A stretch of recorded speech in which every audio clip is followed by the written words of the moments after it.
Hello, you've caught me reading YouTube comments, a thing they tell you not to do. But sod off there, you're not my mum. Robert, what's your language? That's my mum. But anyway, back to these comments on our gameplay.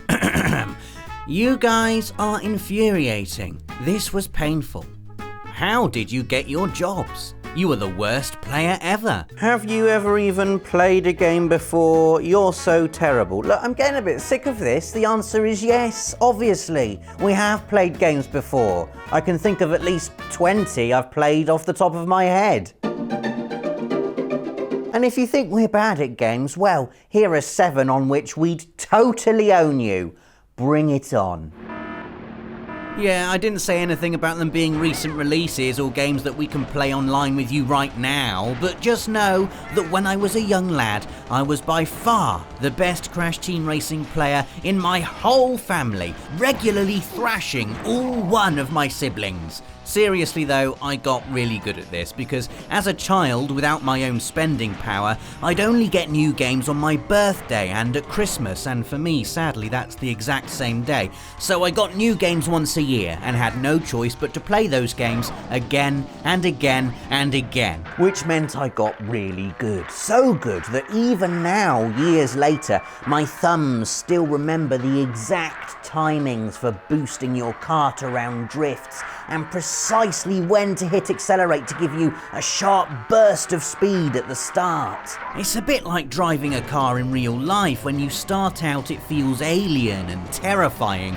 After a while though, you get so used to it that your conscious starts to sink into the vehicle itself. Your spatial awareness becomes not that of a human, but of a machine. The limitations of your vehicle mesh with your own organic wiring and you become one thing, which is a really convoluted way of saying give it some time and you'll get a feel for it. But with Crash Team Racing it was more than that. I got so good there was never a moment where my kart wasn't burning with the fire of nitrous boosters. My DualShock would be humming incessantly as I threw Crash and Cortex around the track. They're the best characters, good all-rounders, decent speed and decent turning. And then there was Battle Mode, a one-on-one arena showdown where I learned all the tricks needed for evading the dreaded homing missiles, turning invisible at the last second, chucking a bomb or a potion out behind you at the last moment to intercept,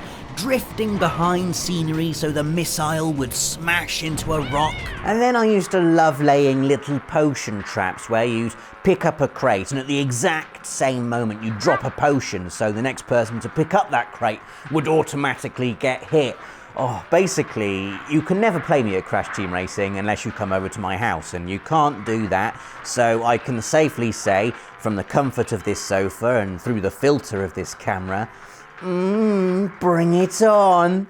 Next up, we've got Resogun, a game we're so good at, Nathan even broke into the top 50 in the world at one point. Now, if you've forgotten Resogun, let us remind you all about it. It's an incredible side-scrolling shoot-'em-up that acted as the liquid-hot fuel for propelling PS4's launch rocket into the cosmos of success. It still looks gorgeous now, effortlessly handling the endless bits of stuff that fly around the screen at all times in classic Housemarque style. Being good at Resogun requires fast reflexes, a good memory for level layouts, and plenty of blunt, battering ram style stubbornness. And Nathan definitely has one of those 3. We got so good at Resogun, we even made a video called How to Score 100 Million in Resogun, which is the type of video you'll only see us making if we've ended up becoming really brilliant at something. So yeah, come and have a go if you think you can beat our score.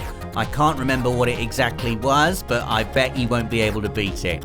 Next up, we've got PES 2018. Now, I play this game all the time. I've got a 2-year-old child, so that means nowadays I have to snatch 30 minutes of game time here and there during the odd period of time where she's either not running around breaking things or, heaven forbid, actually sleeping, which makes PES perfect. I can dip in, play a game and hop back out again.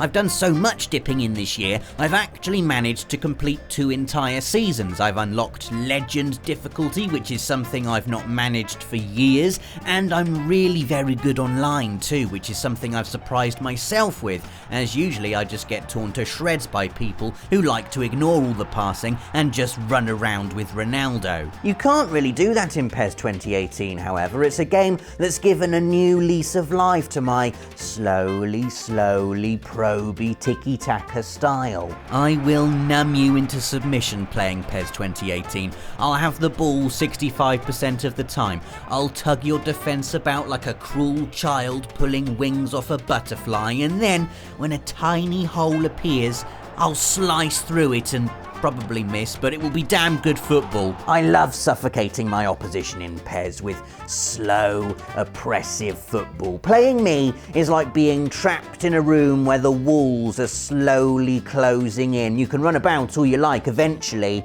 you're still getting crushed. I was even undefeated on stage at last year's EGX, and I had Dave on my team, which is the equivalent of having another opponent. So yeah, try me. What's that? No, you can't see my stats page. Why would you need to? Entry number 4 is Doom, the original PS1 Doom, which Nath played for so long and with such intensity that he ended up not finishing his PhD, so sadly we don't get to call him Dr. Dighton, but he can play the first level on Nightmare difficulty with his eyes closed, which I think is a pretty good trade-off. Nath knows this level probably as well, if not better, than I know the optimum route and layout of Metal Gear Solid. All the enemies, all the armor pickups, all the weapons, seared into his brain fibers by endless grinding repetition. With Doom, you can reach a state where it becomes less a reactionary first-person shooter and more of a ballet rehearsed to absolute perfection. Every move is deliberate, every lunge, every turn, every sidestep, pre-planned and executed to mathematical precision. See, look how good that was. Normally I'd have to fall back on a self-deprecating joke at the end of an entry, but now I don't have to. I'm sick of doing self-deprecating. For once, can't I just be boastful? Why don't you boast about tidying your room or doing the laundry? Oh, that's right, you can't, because you haven't done it. We're good at Doom, alright? We're good at Doom.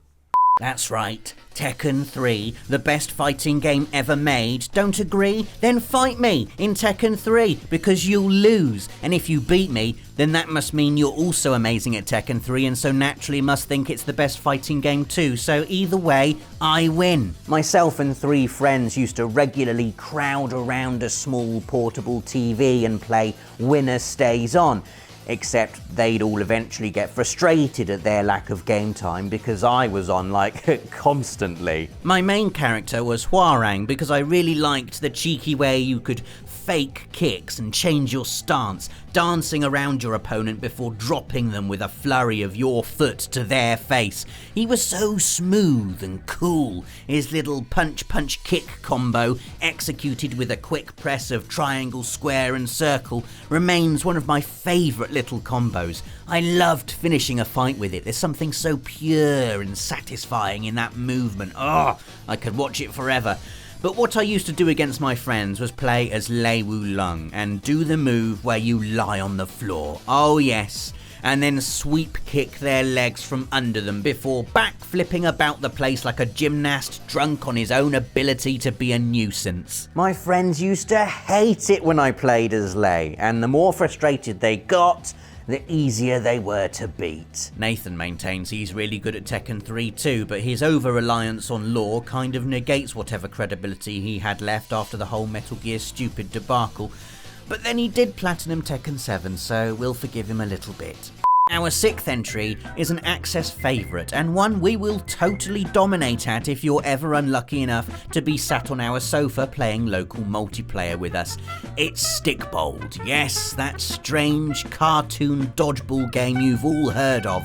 We're excellent at it, mainly because as soon as someone starts to win, usually me, just saying, everyone else gangs up to take them down. Together, we make one unbeatable Stickbold mega entity, sort of of like when the Power Rangers all come together as Megazord, only we're powered by tantrums and jealousy instead of heroic purity of heart. We know all the tricks in Stickbold. We know how to nudge you into the arena hazards, how to sausage you right before you throw the ball. We also know exactly when to release R2 to fire stinger shots that'll take you out in one hit, and how to dodge so you'll never hit us, and how to be really insufferably smug when we win, which builds up smug momentum, which then creates a suffocating blanket of smug from which you won't be able to recover. See? There's lots to this game.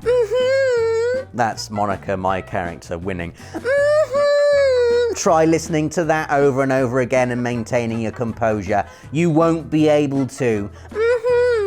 Last and least on our list is a game Nathan forced me to put in here because irritatingly he is really good at it. Another of his gaming talents he acquired in lieu of an academic qualification. Bishi Bashi Special is a PS1 title that's basically a collection of utterly bonkers minigames. The most difficult bit is making sense of the short tutorial before each one, most of them just highlighting a button on your controller without actually telling you how and when you should press it. What does it mean? The way Nathan beats you is he then uses the 15 seconds it takes you to work out what you're supposed to be doing to build an unassailable lead, cackling like a child jacked up on sugar the entire time. Oh, congratulations, Nathan, you've won again. This is stupid. I'm just going to put some Metal Gear Solid gameplay in now because I'd like to show off Christmas Snake doing what only Christmas Snake can do. The expert cut off the animation before the footstep sound effect kicks in stealth walk across the noisy floor in the tank hangar in Metal Gear Solid. Look at that. Like a ghost, like a boss. I know there's no way I can technically own you at this game because it's single player and all, but come on.